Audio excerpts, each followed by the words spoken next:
much. Thank you very much, Tatiana. Thank you very much, everybody. For me, it's very exciting to be here. It is an honor to receive this invitation from Elsevier to talk a little bit about my experience as a researcher and also as a scientist and as well as an Elsevier author. And it has been quite challenging, actually, because writing a book is probably one of the most difficult things that one could do in one's life. That has been my experience. However, this has been just so rewarding because thanks to writing a book, I have been able to communicate with the world my concerns about global healthcare, my concerns about science, research and development, and I have met many, many people. So my goal in writing this book and doing this research is to transform the life of other people. And originally coming from Panama, I am in Panama right now, although my base is Boston, Massachusetts. It's very important because I have a very deep concern with what is happening with the whole healthcare systems in the world, which are collapsing right now. And then the pharmaceutical aspect plays an important role. So I will be sharing with you my experience as an author, hoping that this learning will help some other young writers or researchers who want to communicate with the world the results of their research. So it is very important. So what I will do, I will do a screen share, and then after that we take on the whole workshop. Okay. Perfect. Thank you so much. Okay. Now, is it visible there? Yes, we can see your presentation. Okay, perfect. Yes, exactly. So, well, so the title of this talk is Becoming an Academic Author, a Personal Path. And the subjects that I am going to cover are basically in the same process as writing a book. Okay, so it will be an introduction. I will explain a little bit about the background and the beginnings of my research. I will talk a little bit about how one could approach this research when one is going to write a book. The other one will be some tips about the writing process, at least how it was for me, and then the challenges that I encounter and the benefits as well. I will be talking about the post-writing process. That is, once the book is done, what one does with it.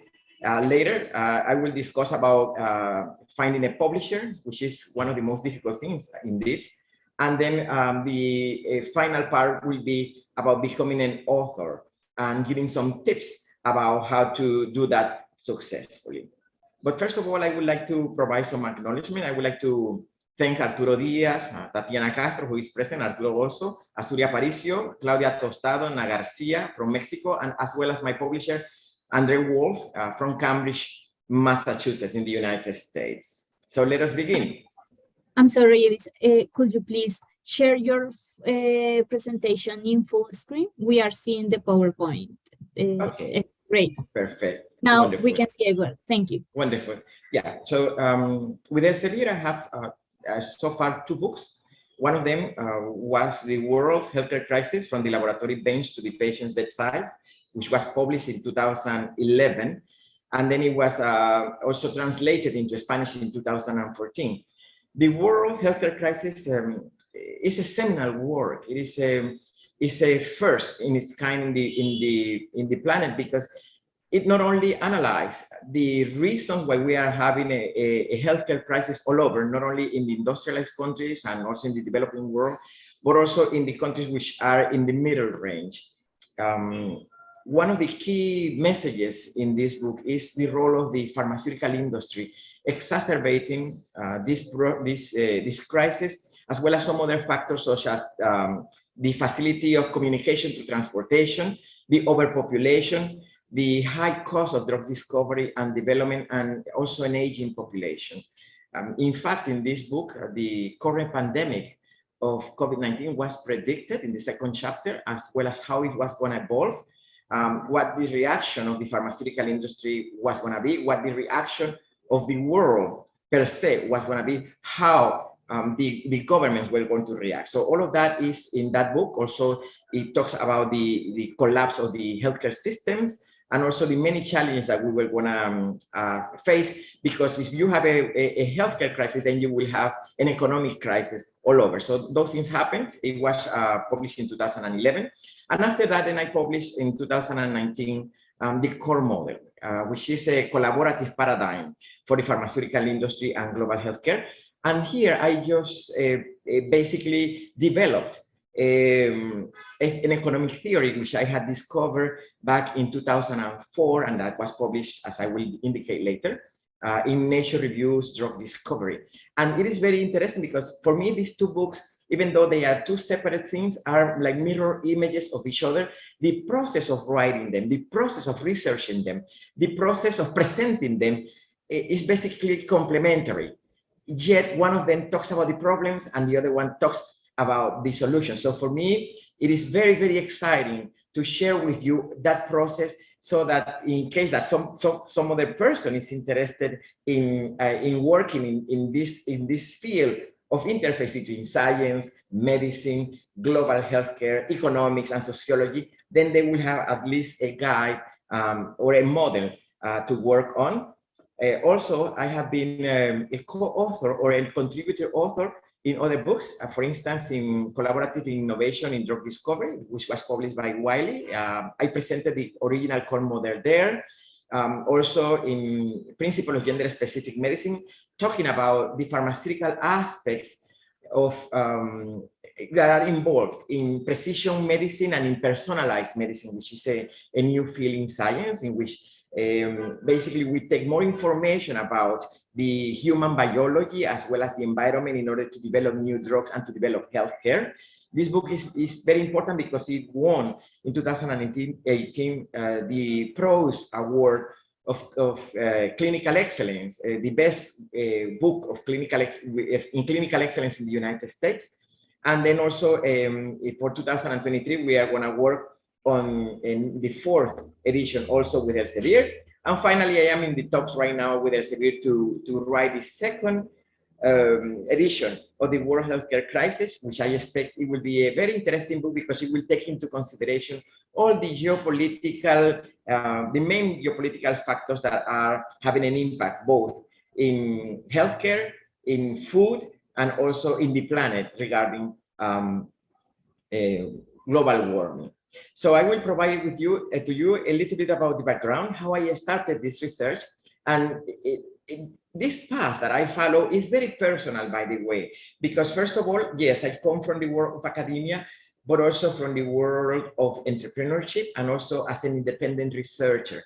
Because one of the major goals for me was that when I was going to write about healthcare, it had to be something independent, it had to be something free of personal bias and institutional bias, because this is very delicate, since the pharmaceutical industry has a very big impact in the way research is conducted in the medical schools and also in the academic environment. So I really needed to step aside a little bit to do this work. So everything started in 2003 when I was working on a graduate thesis on the management of technology, the Sloan School of Management of MIT, which was part of a program between the Tufts University, which was my mother school, and Harvard University that we collaborated with and where I was also a student. So I was very interested in economic development. I was very interested in international trade. I was very interested in what is it that makes some companies more successful than others. So I specialize obviously in the field of biotechnology because this is my academic field. I am a geneticist by training. So in studying many biotechnology startups and learning a little bit about the clusters all over the world, for instance, in Cambridge, in Asia, in Brazil, in the United States, in Canada, I was examining many companies that were successful in bringing biotechnology products to the market in a reasonable time at a reasonable cost. And that was very challenging because most biotechnology companies were losers. Most of them failed. And the process of bringing a drug to the market is about 10 to 15 years, and about $2 billion to bring a drug to the market. So no society, no country can afford spending so much money, so much time, especially in this world in which the amount of communicable diseases, for instance, infectious diseases, are increases when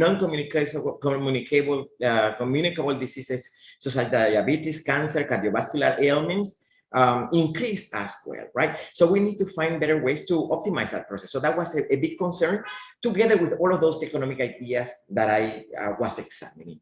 Then I found a company in Cambridge, Massachusetts, that developed the drug Velcade, bortezomib, for the treatment of multiple myeloma, which is a rare cancer blood. And it really struck me, because this company almost failed 2 or 3 times. It got this drug approved in record time. It was like probably just 7, 8 years at most, since they started doing the discovery phase. And also with very little money. And this company was sold from company to company until it was finally included in the portfolio of Millennium Pharmaceuticals. So it was a very unusual story about what made this company successful. So I examined that, and then I discovered that they use a way to do that very efficiently. And that was actually using connections and exchange of information. So here we have in the screen, we have some ovals, let us put it that way, with some names and with some colors. The black color corresponds to the people who were involved in this company, which was called Proscript initially, Myogenics Proscript. The pink ovals are names of people and companies, like, for instance, Logothetis, who was a researcher, Merck. And then there are other in yellow, which are institutions such as Dana-Farber Cancer Institute, the National Cancer Institute, Capcure, the University of North Carolina, Chapel Hill, etc. So what was that? If we look carefully at this image in the black oval, I named that the core. That is, the people who were involved in this project and who concentrated on it, and that had internal resources that they had developed through their careers. And they had a goal of developing a drug, and they had a leader who was Julian Adams. All these people in the core had connections because of their academic affiliation, because of their friendships. And most of those people were either scientists or companies. And in turn, these companies and these other science, which are a bridge and who have assets, or they have problems that are in the same line of the core, had other connections in superstructures of societies, like the government, the private foundations, the philanthropists, the universities. So this company, Proscript, actually what they did was to use very efficiently all these connections in the pink ovals, which are the bridge, to have access to the resources in yellow, which are the resources available in society, so that they would save time, money, and have the sufficient resources, first, to develop their projects. Second, to save time, because a lot of the collaboration, for instance, with Merck and with scientists, they had information, for instance, rat models, etc., that provided them the necessary knowledge to validate their drug. And at the same time, these people, for instance, Logothetis was a cancer researcher at the University of North Carolina, Chapel Hill.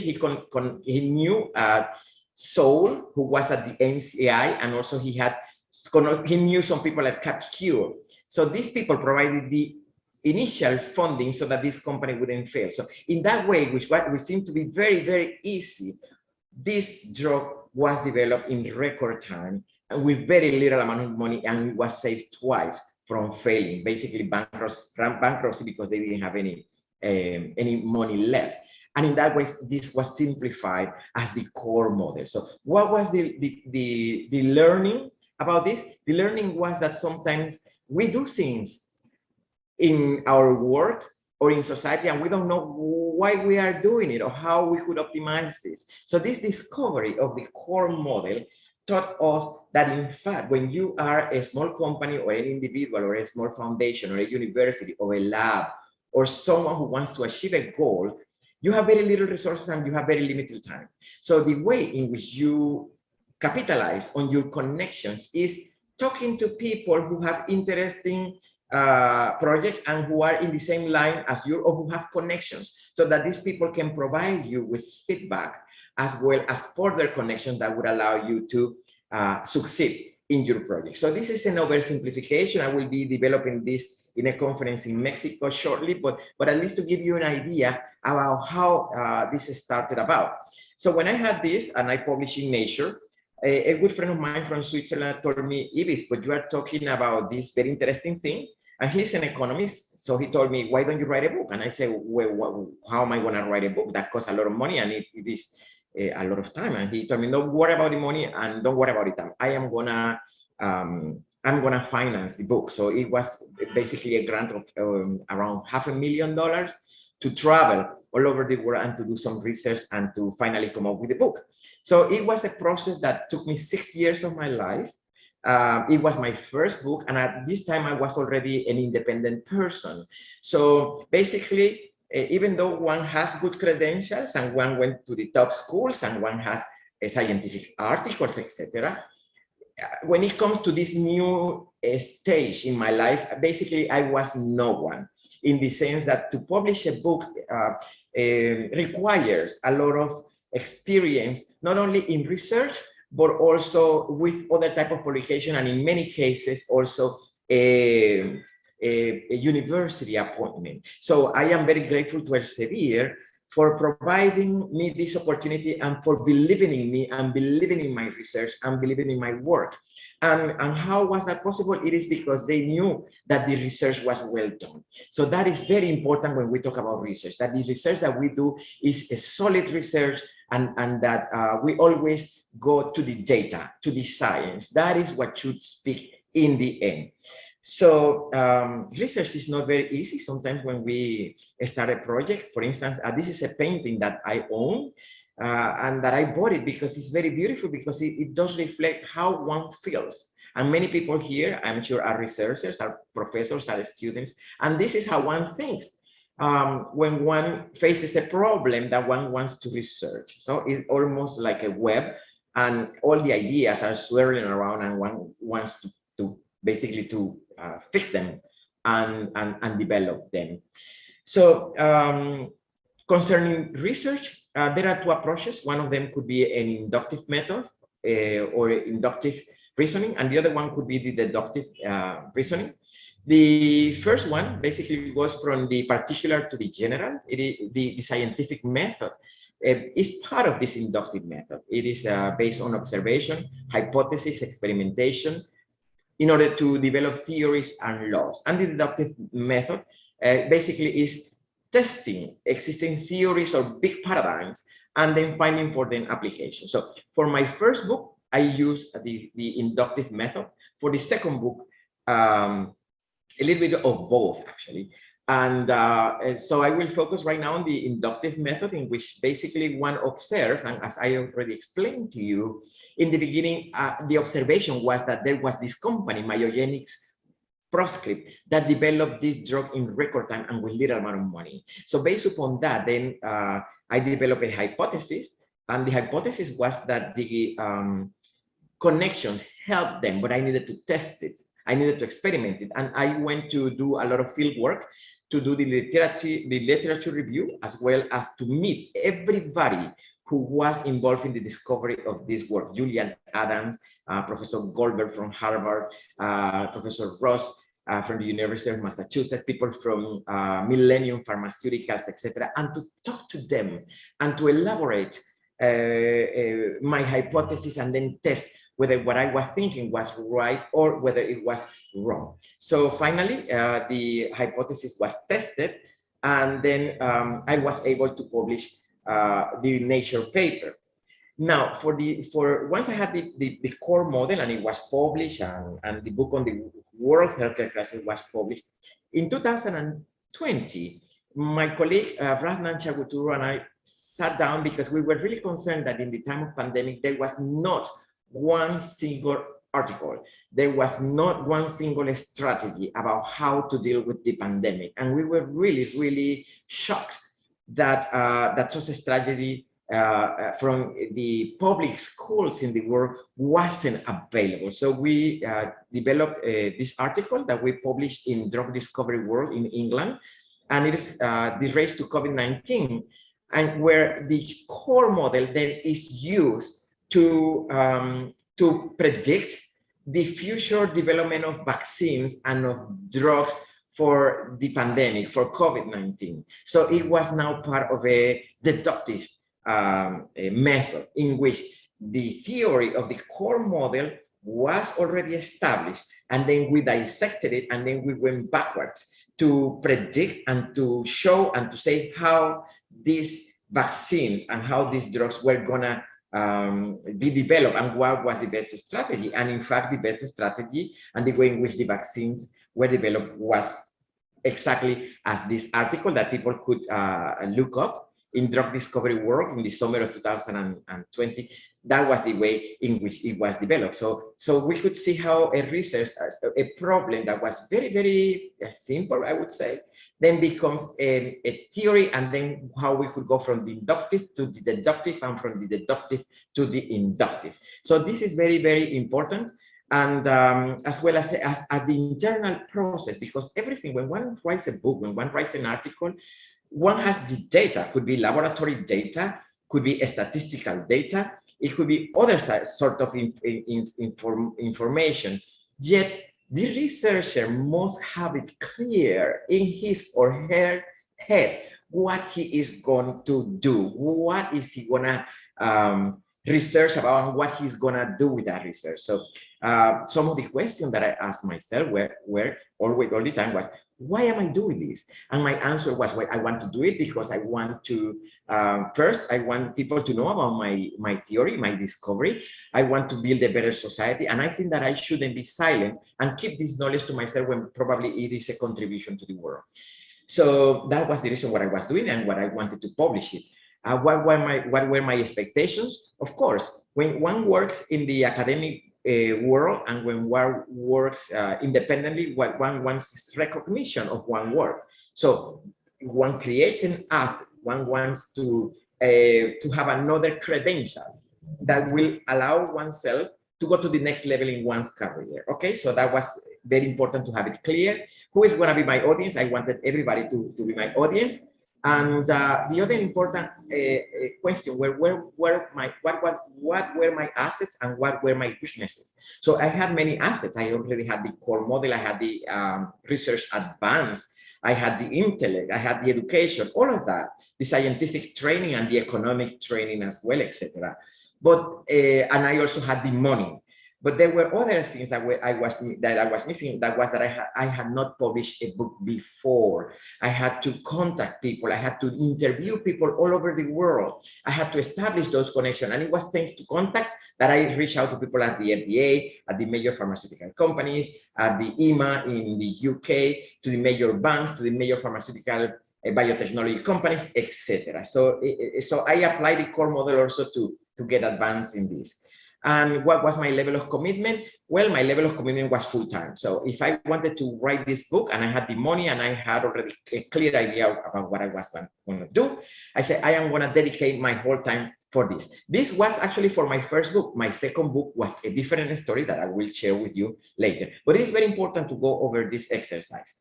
Once you have gone through that stage, all of this is mental. This is all before you write a book. So you have to develop in your mind a thesis.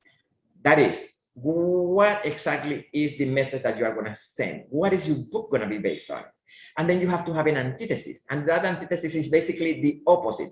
And in the antithesis, also, I want to mention that there are other arguments and there are other points of view, and there are other people who are going to think opposite of what you are thinking. So you really have to take that into consideration and put yourself in the position of your audience and of those people who are going to be antagonistic to your thesis or to your idea, so that you could create a synthesis, a balanced message that is not going to be biased, but that it is your idea with the evidence that you have according to the data.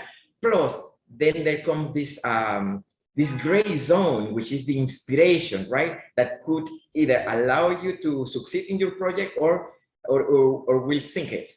So it is very important for you to do this exercise all the time. Now, in my case of my books and my articles, I do original research, okay? So original research means that it is something that I am investigating either for the first time or is something that no one else has done in the same way I am doing, okay? So for that, obviously, one as an expert needs to know the literature and the previous work, what is available in that field, and if there is anything available in that field. You create your hypothesis, you collect data, and you experiment, and you verify with the statistics, and then you also do field studies, interviews, and finally you synthesize your knowledge, okay? So that is for original research. And then there is derivative research as well. It is when basically one writes a book that is a compendium of knowledge. And for that, one needs to know the literature review. One has to contribute with original ideas, of course, and thoughts and evidence, so that this compendium grows and it is enriched. So there are two different approaches to write a book. It could be an original research or it could be a derivative research. That is the work that other people have done, and then you want to add on it whatever you want to add on it. So, and the key to success in this endeavor is focus. You have to focus, focus, focus, focus, focus. One could think about global healthcare, but one could think about hospital, physicians, infectious diseases, communicable disorder, pharmaceutical industry, research and development, in anything. So if one is going to write a book about such a broad subject all over the world, it is really maddening, okay? So if one does not focus, if one does not bring together a red tape, a very solid thesis, something really simple, forget it. You are never going to go past the first pages, because it's just too broad and it is just too complex and too many variables and too many things working at the same time. That doesn't mean that one cannot be able to accomplish it. One can, but for that, one has to narrow down your topic and your subject, and then go from less to more. And my hypothesis was, yes, we have global health care. What is the cause of global health care? Then you examine what are the elements for that. What is the common denominator? Drugs, pharmaceutical drugs. So we have a pharmaceutical drug crisis that has an impact on global healthcare crisis. And then you put those things together, and then you start narrowing it down, and for the researchers will confirm you that actually the global healthcare crisis is contingent upon the pharmaceuticals development crisis.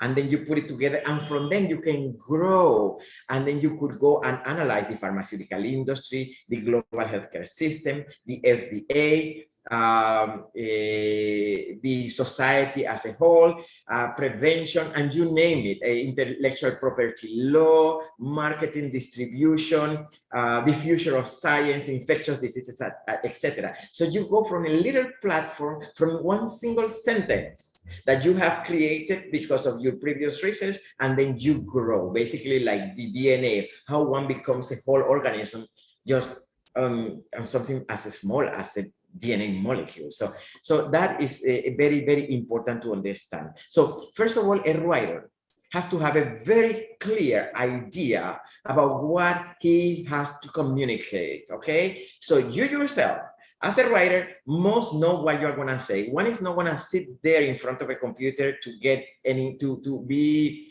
expecting inspiration. Inspiration comes at the very end. Inspiration comes in the last quarter of your research and your work, okay? So first of all, a writer must know what he's going to write about. And you practice this exercise every day. And as I had time, right? It took me 6 years to write my first book. Well, I basically live for this thing. So, and then I study some published models. Some other people have done a work similar to the one that you want to do. In my case, actually, it didn't come from the scientific world. It came from musicology and from art and literature. So I studied some novels, for instance, Thomas Mann and Vintila Horia and some other writers that I like very much, and even Shakespeare, to inspire me to create my models, my writing models. And then musicology, the work of Professor Michael Talbot, who is a an expert on Vivaldi, the composer Vivaldi. So that was the example that I followed. Then the writing process. So comes the moment when you are in front of the computer with a cursor, and then you are there, and then a web basically becomes in front of your eyes visible. And that is very terrifying. And in my case, I sat down for the first time one day in one afternoon in the Boston Public Library, and then I sat in front of a screen like this. And I said, oh my God, what am I gonna do? So why did I do this? Ivis, you are crazy. What are you doing? Anyways, so it lasted just a few seconds, and then I started making an outline and putting my ideas together. Something that you have to be very, very clear about at this stage is about what a book is, okay? So many of you probably are graduate students. Many of you have just written your graduate dissertation or your thesis. A book is not that. I mean, as I told you, I started from a graduate thesis, but I didn't publish my graduate thesis as such in Nature, not even in the book.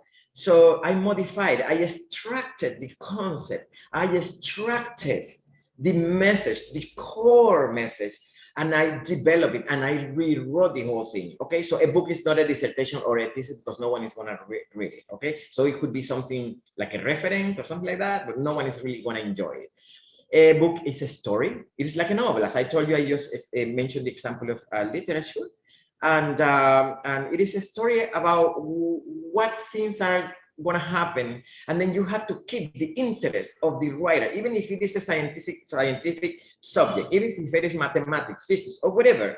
You need to keep the interest of your reader, because otherwise the person is going to close the book and shelve it and never get to the end, and your message, whatever you wanted to communicate, is not going to be seen or read by people that probably would benefit from that. Okay, so a book should have feet, should have hands, and should have a head. That is, a book is not a limb. It is not just not a chunk of information. A book, it's a system. Okay, so you have to think about the introduction. You have to develop that introduction, and you have to come to a conclusion. You have to, before you reach the conclusion, you have to have a climate.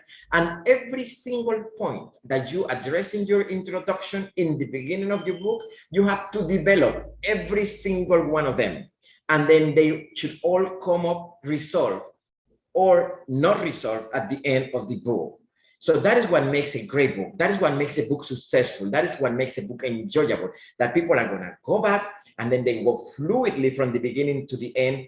They will always be criticizing, analyzing, but they say, oh, this book is well researched. So none of that is improvisation. All of that becomes a structure, and a good and skilled writer should know this. Okay, so I am giving you some tips and some secrets that took me all my life to learn. And then another point is that one has to take into consideration that a book is the highest form of expression of the human intellect, of human intelligence. The book industry has gone through a severe crisis, especially when it came to the era of the e-books, but it is catching up. So we always will go back to books, and books will last for as long as humankind exists. So some of the other aspects that you have to take into consideration regarding a book is that a book must be a novel. No one wants to read something that is boring, or something that is old, or something that has been refried and cooked over and over and over, okay? Unless it is a second edition, a third edition, by the way, and it changes. You have to be clear. We spoke already about clarity. Clearness, clarity is just the most beautiful thing, that when you read a book, everything makes sense. Everything is put in its place. Everything is just defined, conceptualized. And when the author or writer does not expect the audience to know everything, even for experts, you have to spell out and explain what a concept is. If I'm going to talk about global healthcare crisis, I have to define what a global healthcare crisis is, and then provide examples. A book has to be succinct. There are two things that you have to have in consideration. One of them is that there are books which are extensive. That means that they are large because of the subject matter. And there are books which are extended. So you don't want an extended book. If it is extensive, it is okay. But extended books are a sin that cannot be forgiven. So never fall into that trap, okay? A book has to be very well documented and researched because everybody is going to scrutinize it. So you need to back up your information and provide example after example after example. It has to be easy to read, and it has to be pregnant with ideas and insights. And that is what is going to give any book elegance. A book has to be elegant, okay? It has to be when one goes to a party or to have a TV interview, we need to be elegant. We need to look beautiful. So books have to be elegant. A book has to last a long time, and it will last a long time, as we say. So think of your book as your letter of presentation, as your card of presentation, as the best manifestation of your intellect, okay? So how to be a writer? Writing a book, creative sentence that we mentioned, you have to go over this, and you should be able to write your sentence. If you are not able to summarize your ideas and your thoughts and your information in one sentence or one paragraph, you cannot write a book. You cannot write a book, no matter how complex it is. And as I already talked to you, I wrote books about things which are so complex as healthcare and economics. But you have to be able to summarize, and you can do it. So practice this with your children, with your colleagues, with your friends. And I went through that to talk to my mother, who had no idea about this, and then tell her, does this make sense? And she would say, it doesn't make sense, or yes, it does make sense. Okay? So create an outline, put these ideas together, and create a structure. Virginia Woolf, the English writer, novelist, said that one of the reasons why Leonardo da Vinci's paintings are just so beautiful and perfect is because they have an internal iron structure to them. And indeed, it is like that. Every painting by Leonardo da Vinci had a structure. In music, the music of Bach, the music of Vivaldi, of Handel, had a structure. The same thing with book. Thomas Mann had a structure. So you have to create that structure for your book. Think of it as a puzzle. You are putting things together and cluster subjects. Okay, so you don't want to be all over the world with your book. Every chapter should categorize subjects, and then you should extinguish those subjects by the end that you finish the chapter. And again, be patient. New York or Rome they were not built in one day. So these skyscrapers were built slowly, slowly, slowly. Think of your book. And once you start writing, think of your book as you're building a mansion or you are building a skyscraper, little by little, because as you go on with the process, you get more discouraged. You feel tired. Your back hurts, your hands hurt, your eyes sore, your time gets consumed. You become isolated from your family, from your friends, from the parties, from the bar, from other things that you have to do. So it is very easy to give up, okay? So don't give up. Think that even skyscrapers in New York were built with less technology. So that will inspire you. When you find that you are writing chapters, try to move as far as possible. You can write as much as you can, then leave it. And then see if you get stuck, go back and then start over. And if you have no energies, as happened to me when I was writing the core model book, and I woke up about 7 o'clock and I said, oh my God, I have to go back to the university and I have to write this book and I have no energy. So I made a commitment to myself. I said to myself, Iris, okay, go, wake up, go to the university, write a paragraph. Today, you write a paragraph, okay? So if you can write a page, try, but just write a paragraph. And that is what I did many times. And I wrote endless pages with that attitude, basically cheating myself, right? So encouraging myself, because it is very easy to get discouraged. And always revise, and then be obsessed with your book. Have it always in one corner of your brain, and you will have it working on all the time. And then absorbing, you read something and then you incorporate. You read, you see something in the newspaper and then you incorporate that in your book, okay? So again, when you think that it is very difficult, think about skyscrapers, think about the Panama Canal, think about all these things like raising a kid. How difficult is that? Okay, so think about, and that is possible, people do it. Once you have a book written, then there are many things that you could do. One of them is to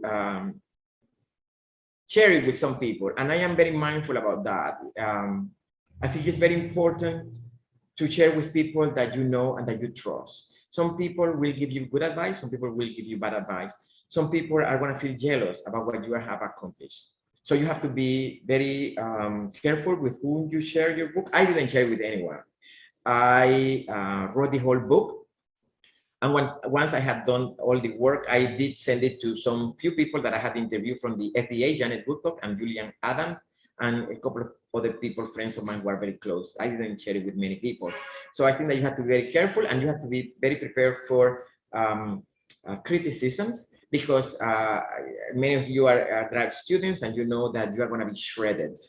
And good criticism, justified criticism is wonderful. And you will have to find also unjustified criticism, okay? So you have to be able to test your own emotional intelligence when you deal with these criticisms. Okay? So share it with people that are expert and with people who are not experts if you are going to share your book. And as I have always discussed with Elsevier, good criticism will actually help develop a good product. So don't be afraid that people are going to scrutinize your work. It will be better if people do that before you publish it than after it is published, and then you will be embarrassed if you say something that is not right. Now, writing a book is one thing, and then you will feel accomplished, but then finding a publisher is another challenge. And then here, there are different approaches that one could do. One of them is ask around people, your colleagues, your friends, about where they publish their book and who with. Do your homework and investigate, examine in the library what the style is, whether that is suitable for you or not, whether you like the format or not, the typesetting and all that kind of stuff, the illustrations, and then try to talk to different acquisition editors. They are always available. That is their job. So they will always answer questions and bring in people. So approach them, talk to them, write to them, and then what their process is and how you could publish your book with them. So that will be very useful. And I am sure if you contact a publisher like Elsevier, you will find many people who will guide you. Even Nature also is very open when people ask them questions. And then for your publishers, think about marketing and distribution, copy editing and production, how they are going to edit your book is very important, the reputation, and also what they bring to the table. And in my case, my experience with Elsevier is very interesting, because before I reached Elsevier, I had sent my book to many other publishers, and they all told me that this was not the best home for that book. But it is very interesting, because with Elsevier wasn't like that at all. And it was a very beautiful thing, because actually Elsevier had all the things that I was looking for: marketing and distribution, the copy editing and production. That was fantastic. It was first rate, and the reputation. Okay, so that was something very important, and they were not very fussy. Once the process started, we were on the go, and that was extremely important. Now, when you approach the publishers, there are different ways to do it. Or in general, you write a proposal, and then you send it to the publisher, a book proposal. You send them the information that you have, previous art, previous article, etc. Some of the publishers will request you to write a book chapter and then send it to them, especially if you are someone who was not known, like myself. I mean, yes, I was known in other fields, but not in this field. And then you can do both. You could write a proposal and the book, and then send it to the publisher. And that is what I did. So in my personal experience with Elsevier, with my first book, what I did was that I wrote the book first. It took me 6 years. Then I sent the proposal with the first chapter, and then they said, we are interested in publishing your book. And then we went through the whole revision of the proposal, and then the whole process of signing a contract. So the contract seems to be something very intimidating for some people, but actually it's something very standardized. It's very straightforward process. If this is your first book, as I say, one should feel very grateful that one is being published, okay? Because it's not easy. No one is going to invest in that platform and publishing a book if that book doesn't fulfill the qualities of the publisher, and if it is not something good enough for people to read, okay? So one has to be very honest, and basically that's it. I mean, one cannot be fuzzy or greedy or think that you are gonna just become very famous because of that. No, just feel grateful that you are going to be published, because it is incredible how difficult it is to be published. The royalties, if it is a digital book, it could range between 5 and 12%. If it is your first book, 5% or 10%, it depends from publisher to publisher. If you are a second-time book writer, then you could increase 10%, 12%. You could negotiate with your publisher, and they are always willing to do that, and they expect that. Try to focus on your book to be translated into a different language, because it is very important, because you get extra royalties and you get extra money, okay? And then, but most important than that is that you also get a wider coverage for your book, and then you get invited to conferences and book talks in other countries as well. So I mean, it is wonderful. So you have to have that in mind. People to write reviews about your book, go to interviews, go to the TV, go to the radio, spare no effort or time to reach out to people, because people need to know that you publish a book and that the content of that book is useful for society, for very, as we say in the core model. Ask for an advance. Some publishers give you an advance. It's not that much money. I mean, it's very little, but it is something, okay? And then they deduct that from the sales. But if they can give you money or a research grant, go for it. And my experience with Elsevier, for my second book, with the core model, they gave me an advance.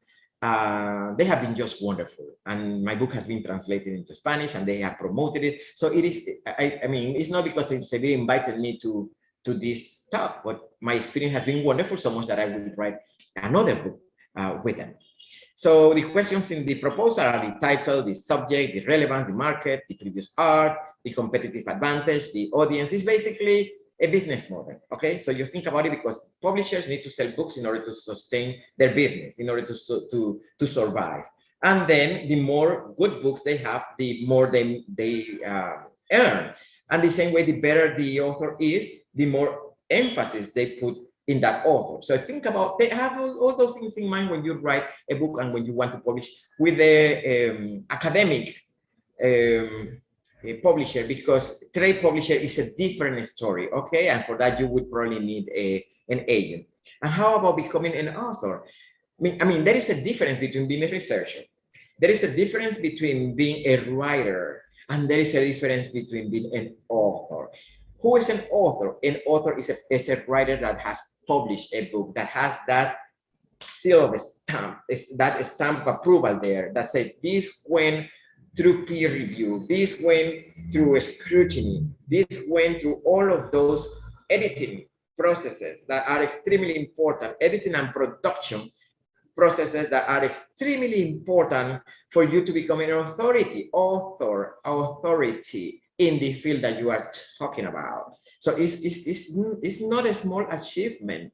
And when one reaches that point, one has to feel very proud of oneself, and the family too. Because if you become an author, your work is going to be published, and it is going to stay there for a long time. It is going to be there, and people are going to go back, people are going to refer to it. You become a point of reference.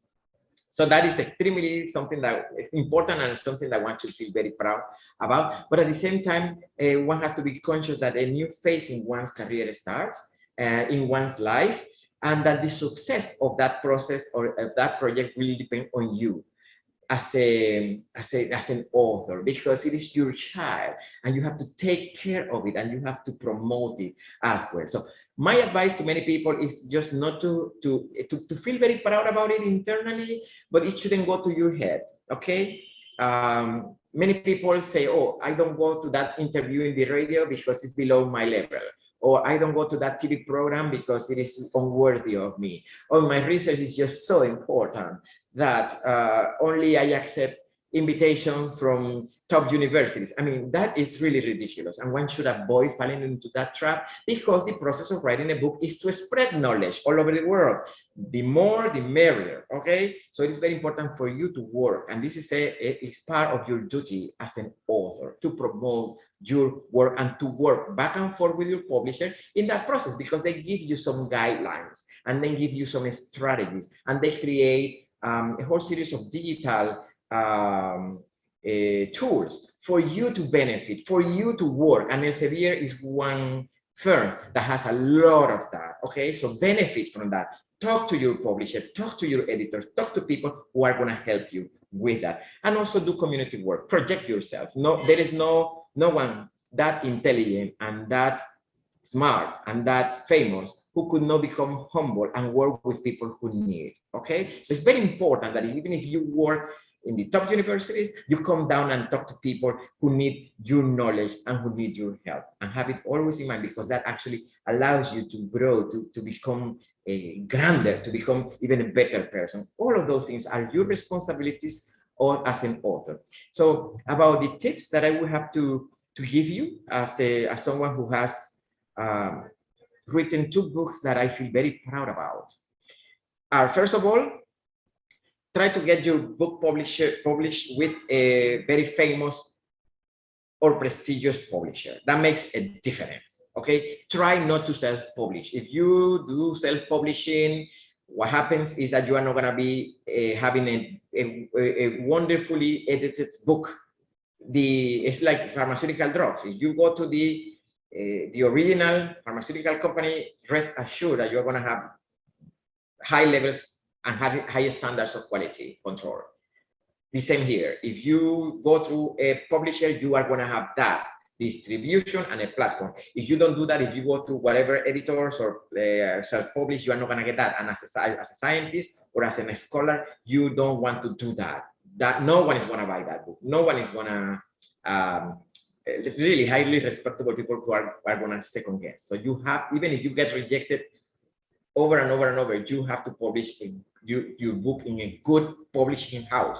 You have to manage your expectations, okay? So it's not that you are going to become famous right away. My biggest discouragement personally was the first day when the book was published. It was the 6th of July, I remember, of 2011. And I went through Amazon to see it. And I already had seen in Amazon that my book was being sold secondhand. And I was thinking, oh my God, no one wants to write my book. It is just that bad that people are already selling it without reading. Of course, I was naive. All of that is arranged prior to this actual sale of the book. So that is something that you have to manage, okay, to learn, so that you don't get discouraged unnecessarily. You have to promote your book, as I was saying, as I just said, and do a thorough research on how to write a book. We talk about that. Your book translated into different language. We talk about that. And very importantly, you need a research grant, okay? You need to be able to have the resources necessary or the time necessary for you to concentrate and to write a good book. If you are not gonna write a good book, don't waste your time and don't waste the time of people who are gonna read you, okay? Many times I have gone across some books and I say, by famous people, famous professors, famous university in my field. And I said, oh my God, how this book was published. I can't believe that a researcher and a professional of this level is able to write this type of book. I have seen it, and you don't want to fall into that trap, okay? Because your book is your name, is your reputation, and you have to care for your reputation. And then the nose, don't abandon your book. Once your book is published, just don't let it sit there. Always promote it, always talk about it. So you have the responsibility to do that. Don't become greedy with your royalties, especially if it is an academic book. You are not gonna get the same royalties and the same money as a trade book, for instance, Harry Potter or whatever book is out there of fiction. It's a different process, different market, different mechanism, different audience, okay? Have it clear. And as I mentioned, never, ever think that you are so important, that everything else is unworthy of you. I hate that. Don't. It is gonna close doors and contacts are the thing that you most need in this life to succeed, because they open doors for you. The core model, think about it. And then again, don't get discouraged if you get rejected. I mean, I was rejected, I mean, like every day during a month in the beginning, before I arrived to Elsevier. And one of them, it was just so heartbreaking that I called my mother, because thinking that the book was going to publish at midnight, and I told my mother, my book is not going to be published. And that was like, I think that the lowest point in my career. And I tell you, it was for good, because then I found a better publisher, okay? So don't get discouraged, work on it, be optimistic, do the best that you can, and then get your book published. Finally, have it clear that the book is part of human history. It is going to be there. It is going to be referred to if you write a good book. If your thoughts and your knowledge are lofty, then you have to share them with people, because we all want to build a better society. We are responsible for the world, and we need to do the best so that the world is a better place to live. So you have to have responsibility with your the people in your country, with the other citizens, with your students, with your teachers, with your family, with everybody. And finally, books do not sell themselves. You need a publisher, you need to promote it, and you need to find ways for people to acquire, to buy your book, because that is a business model. You create a product, you sell it, and people buy it, and then you move to the next level. And finally, I want to share with you that I am a believer that ideas are what transform the world. You could have politicians and they could go and come. You could have rich people, they could come and go. But the ideas and the work that scientists and scholars and people of good feelings do are really what move and transform the world. And being an author is one of those ways in which you bring your ideas and then you make of the world a much better place. So these are my books with Elsevier. You can find them in Amazon or in the Elsevier webpage. And I am just very lucky. I feel very lucky and very happy to count with this great publishing. Okay, so thank you very much if you have any questions. And then this is the way in which you could contact me. Thank you, Ibis. What a great experience. To the audience, we are going to send you the certificate of assistant of this session.